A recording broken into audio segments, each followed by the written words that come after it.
వీధులాగాలు తెస్తుంది. అసలు వాస్తవాలేంటో మీ ముందుకు తెలియజేయాలని అనుకున్నాం. 2019-24 మధ్య కాలంలో జగన్మోహన్ రెడ్డి గారు ముఖ్యమంత్రిగా ఉన్నప్పుడు ఈ చంద్రబాబు నాయుడు గారు ఏం చెప్పారు? అసలు చూడండి తమ్ముళ్ళు, జగన్మోహన్ రెడ్డి గారు ఛార్జీలు పెంచాడు, చంద్రబాబు నాయుడు గారు వస్తే అసలు ఛార్జీలే పెంచమని చెప్పాడు. మరి చంద్రబాబు నాయుడు గారు ఛార్జీలు పెంచనంటున్నాడు, ఇది నిజమేనా అనుకునే లోపు చంద్రబాబు నాయుడు మాటలు ఎవరు నమ్ముతారా బాబు? ఇంతకుముందు ఛార్జీలు పెంచారు అని అంటే పెట్టెలను కాల్చినట్టు పోలీసులను పెట్టి పెట్టెలను కాల్చినట్టు కాల్చి పడేసినటువంటి చరిత్ర చంద్రబాబుకు ఉంది. చంద్రబాబు నాయుడు మాటలు ఎవరో నమ్మద్దని ప్రజలు డిసైడ్ అయ్యారు. అరే ఇట్టయితే అసలు నమ్మట్లేదని చంద్రబాబు నాయుడు గారు ఏం చెప్పారు? లేదు ఛార్జీలు పెంచకపోవడమే కాదు 30% తగ్గిస్తా అని చెప్పాడు. మరి సూపర్ 6 హామీలు అంటాడు, ఛార్జీలు తగ్గిస్తా అంటాడు, ఛార్జీలు పెంచనంటాడు. చంద్రబాబు నాయుడు సంపద సృష్టించి మనకి ఏదో చేస్తాడు అని ఈ వంది మగధులు వీళ్ళందరూ ప్రచారం చేసుకున్న తర్వాత చంద్రబాబు నాయుడు గారు మొత్తానికి గద్దెనెక్కాడు. గద్దెనెక్కిన తర్వాత హామీలను తొంగలో తొక్కినట్టే సామాన్యుడి నెత్తి మీద పెద్ద గుదిబండ వేశాడు. ఏమిరా గుదిబండ అంటే, ఈయన ముఖ్యమంత్రి అయిన తర్వాత 2024లో అక్టోబర్లో దీపావళి వచ్చింది. ఈ దీపావళిలో ప్రజలందరూ సంతోషంగా ఉంటే చంద్రబాబు నాయుడు గారికి ఇష్టం ఉండిద్దా? అందుకని 25 అక్టోబర్ 2024న ఏం చెప్పాడంటే, ద కమిషన్ అప్రూవ్డ్ FPPCA అంటే fuel and power purchase cost adjustment పేరుతో ఆంధ్రప్రదేశ్ రాష్ట్రంలో సుమారుగా 6,072 కోట్ల రూపాయలు అదనపు భారాన్ని ఆంధ్రప్రదేశ్ రాష్ట్రంలో ఉన్నటువంటి విద్యుత్ వినియోగదారుల మీద వేస్తున్నామని చెప్పి ఒక ప్రెస్ రిలీజ్. ఇది బడవా దీపావళి పండుగ రోజు చంద్రబాబు నాయుడు గారు ఇచ్చినటువంటి కానుక. సరే, ఈ దెబ్బ నుంచి కాస్త తేరుకునే లోపు మళ్ళీ 29 నవంబర్ 2024న ఈసారి డోసు పెంచాడు చంద్రబాబు నాయుడు.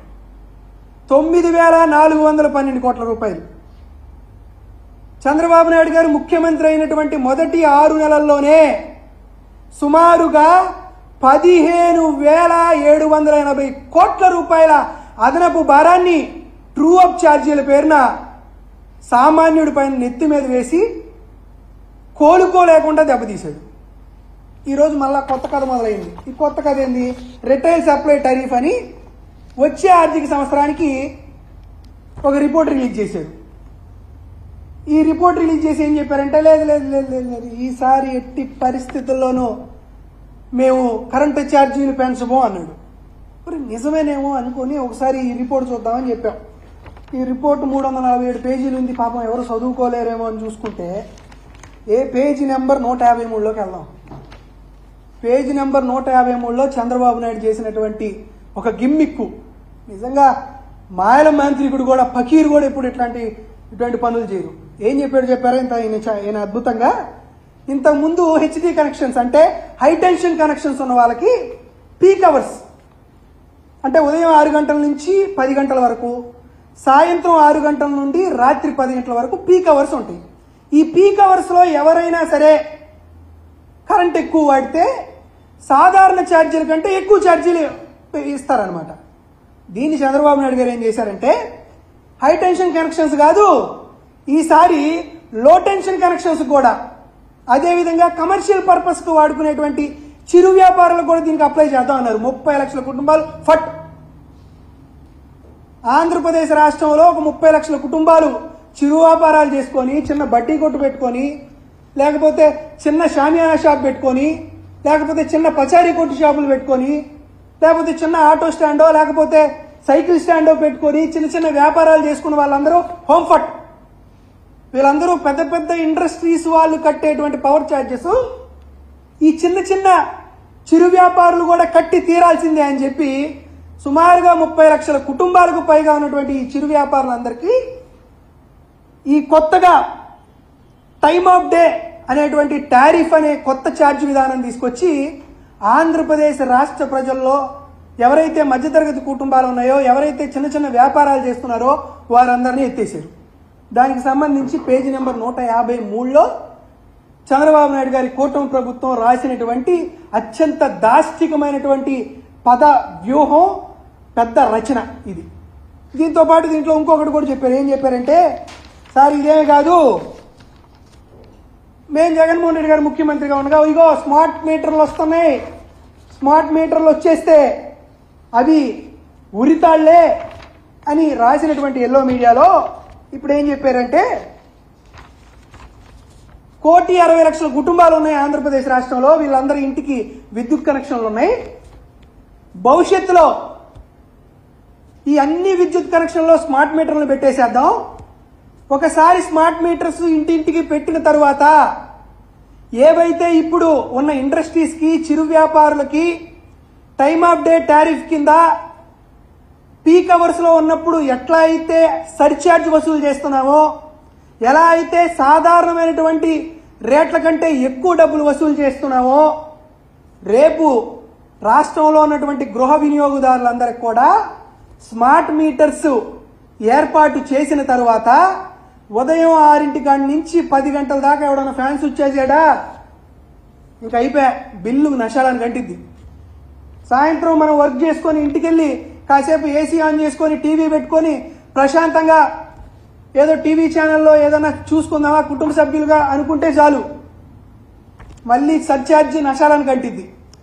చంద్రబాబు నాయుడు గారు సంపద సృష్టించడం కాదు, బడుగు బలహీన వర్గాలు, సామాజిక మాధ్యమిక దాంట్లో చదువుతున్నటువంటి కుటుంబాలు ఎవరైతే 4 రూపాయలు సంపాదిస్తున్నారో వారు సంపాదించిన సంపదను మొత్తం హం గుటకాయ స్వాహ అని మింగడానికి చంద్రబాబు నాయుడు గారు చేసినటువంటి మరో కుట్రపూరితమైనటువంటి విధానమే ఏపీఈఆర్సీ ఇచ్చినటువంటి నివేదికలో సుస్పష్టంగా అర్థమవుతుంది. ఆంధ్రప్రదేశ్ రాష్ట్రంలో చంద్రబాబు నాయుడు గారు తను చెప్పినట్లే నేను 95 మోడల్ చంద్రబాబు నాయుడు గారు అంటున్నారు. అంటే 95, 2004 మధ్యకాలంలో చంద్రబాబు నాయుడు గారు ఏదైతే చెప్పారో, అంటే అంగన్వాడీ వాళ్ళని గుర్రాలతో తొక్కించాలని చెప్పాడో, విద్యుత్ ఛార్జీలను పెంచారు అన్న వ్యక్తుల్ని పోలీసుల చేత కాల్చి చంపారో, బషీర్బాగ్ దగ్గర జరిగినటువంటి మారణ హత్యాకాండకి చంద్రబాబు నాయుడు గారు ఎట్లా పూనుకున్నాడో అదే విధమైనటువంటి మోడల్ రూపంలో చంద్రబాబు నాయుడు చేస్తున్నటువంటి దుష్ట పన్నాగాన్ని ఆంధ్రప్రదేశ్ రాష్ట్ర ప్రజలందరూ గమనించవలసిందిగా కోరుతున్నాం.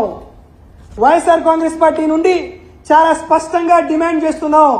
ఎన్నికల సమయంలో మీరు ఇచ్చినటువంటి హామీలు, మేమొస్తే విద్యుత్ ఛార్జీలు పెంచామని మీరిచ్చిన హామీని ఖచ్చితంగా అమలు చేయండి. 15,000 కోట్ల రూపాయల సర్ఛార్జీని మీరు తొలగించి వచ్చే నెలల్లో వాటన్నిటినీ రౌండ్ ఆఫ్ చేసి చేసిన దాన్ని వెనక్కి తీసుకోండి. దాంతోపాటు మీరు చెప్తున్నటువంటి ఈ టారిఫ్ డే టైంని ఖచ్చితంగా దాన్ని మీరు అంతమొందించి నిరోధించి సామాన్యుల పైన, చిరు వ్యాపారుల మీద చేసేటువంటి ఈ దాష్టికాన్ని, ఈ దమనకాండని, మీరు చేసేటువంటి ఈ వడ్డింపుని, మీరు చేసేటువంటి బాధ్యుడిని వెనక్కి తీసుకోండి కోరుతున్నాం. ఒకవైపు హామీల కోత, మరోవైపు విద్యుత్ ఛార్జీల మోతతో చంద్రబాబు నాయుడు గారి బాదుడే బాదుడు కార్యక్రమాన్ని కానీ మీరు ఆపేయకపోతే ఆంధ్రప్రదేశ్ రాష్ట్ర ప్రజలు రానున్న రోజుల్లో మీ వీపుని విమానం మోత మోగిస్తారు అనే విషయాన్ని